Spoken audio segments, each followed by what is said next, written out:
থেকে কত বছর আগের ব্যাপার হয়ে গেছে। তারপর আমি 3টে রাষ্ট্রপতি অ্যাওয়ার্ড পেয়েছি। তাহলে আমার যদি ওই অ্যাওয়ার্ডটা আমাকে চাইতে হয়, তাহলে 3টে রাষ্ট্রপতি অ্যাওয়ার্ডটা থেকে আমি অপমান করছি। তাহলে আমি এটা আমি ভেবে অবাক হয়ে যাচ্ছি।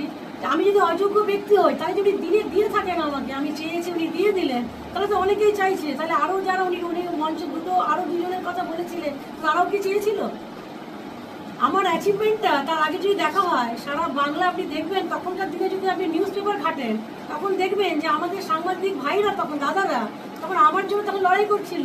তারা বলছিল বুলা চৌধুরী এখনো কেন অর্জন পাইনি, সারা দুনিয়া পেয়ে যাচ্ছে, আর বুলা চৌধুরী এত অ্যাচিভমেন্ট করলো তখনও পাইনি।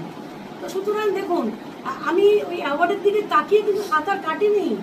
আমি সাঁতার কেটেছি যে ভারতের জাতিগতের উপরে তুলতে হবে এবং মেডেলের পর মেডেল পেতে হবে। শুধু মেডেল পাইনি, আমি অর্জুন অ্যাওয়ার্ড পাওয়ার আগে আমি ইংলিশ 7ও পাস করে ফেলেছিলাম 89-এ। আমি ইংলিশ 7 দুবার পাস করেছি, 89 এবং 99। আর সারা দুনিয়ার যতগুলো সমুদ্র ছিল আমি তখন ক্রস করেছি। তখন কেউ আসলো না? আমি দৌড়ে তখন ঘুরেছিলাম স্পন্সরের জন্য। সে কাহিনী বলতে গেলে আপনাদের অনেক সময় লাগবে। এটা একটা কাহিনী, এটা একটা কাহিনী নয়। আমি একটা বই লিখেছি, তাতে একজন বলে, যিনি প্রোডাকশন এগুলো করেন, বলেছিলেন যে বুলা তোর এই জীবনটা কাহিনী নয়, আর তুমি হচ্ছে জীবন্ত একজন উদাহরণ। তো সুতরাং আমি ইতিহাস সৃষ্টি করেছি। আমার নেশা ছিল ইতিহাস সৃষ্টি করে যাওয়া, আমার নেশা ছিল মেডেল জয় করে আমার যে ফেম আছে তাতে একটা পাটা সাজিয়ে রাখা। তো সেটাই আমার কাজটা, আমি কর্মটা করেছি। আমার বাবা বলেছে কর্ম করে যাও, কেষ্ট তোমার কাছে আসবে। অ্যাওয়ার্ডটা হচ্ছে আমার কেষ্টটা আমার কাছে আসবে। আমি অ্যাওয়ার্ডের কাছে যাবো না, অ্যাওয়ার্ড আমার কাছে আসবে। আজকে এই যে বাকি 3টে আমি অ্যাওয়ার্ডগুলো পেয়েছি, যেটাও রাষ্ট্রপতি অ্যাওয়ার্ড, অনেক অ্যাওয়ার্ডগুলো জানে না। সবাই জানে অর্জুন অ্যাওয়ার্ড পেয়েছি, আমি পদ্মশ্রী পেয়েছি। কিন্তু Tenzing Norgay adventure sport award life time achievement, সেটা আমি একদিন বাড়িতে চিঠি পাই। ওই অ্যাওয়ার্ড সম্বন্ধে আমার জানা ছিল না।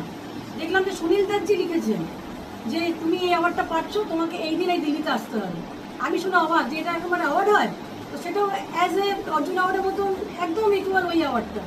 ভারতবর্ষে গর্ব করে বলতে পারি আমি একমাত্র মহিলা, পৃথিবীতেও বলতে পারি একমাত্র মহিলা, যে শর্ট ডিস্টেন্স এবং লং ডিস্টেন্সে দুটোতেই সমপারদর্শী ছিল। ওখানেও আমি শর্ট ডিস্টেন্সে আমি ফার্স্টেস্ট সুইমার ভারতবর্ষের বাইরে, এবং পৃথিবীর যত সমুদ্র আছে সেগুলো ক্রস করেছি। কোথাও খুঁজে দেখার ভারতবর্ষে একটা কোনো প্লেয়ার, কোনো সাঁতার ছাড়াও যে পাবে কিনা। তো সেখানে যদি আমাকে অ্যাওয়ার্ডটার জন্য এইরকম কথা শুনতে হয়, তাহলে আমার মনে হয় যে আমি এত যে জীবনের স্যাক্রিফাইস, পরিশ্রম, সেগুলো ভাবা যায় না। প্রতিটা মুহূর্ত, এই যে 6টা গোল্ড আমি নিয়ে এসেছিলাম সাব গেমস থেকে, আমি 7টা গোল্ড আনতে পারতাম, কিন্তু একটা ইভেন্ট আমাকে ডিসক্যালিফাই করে দিল, ফেডারেশন করে দিল। আমাকে হ্যারাসমেন্ট করবো বলে আমি জানতাম।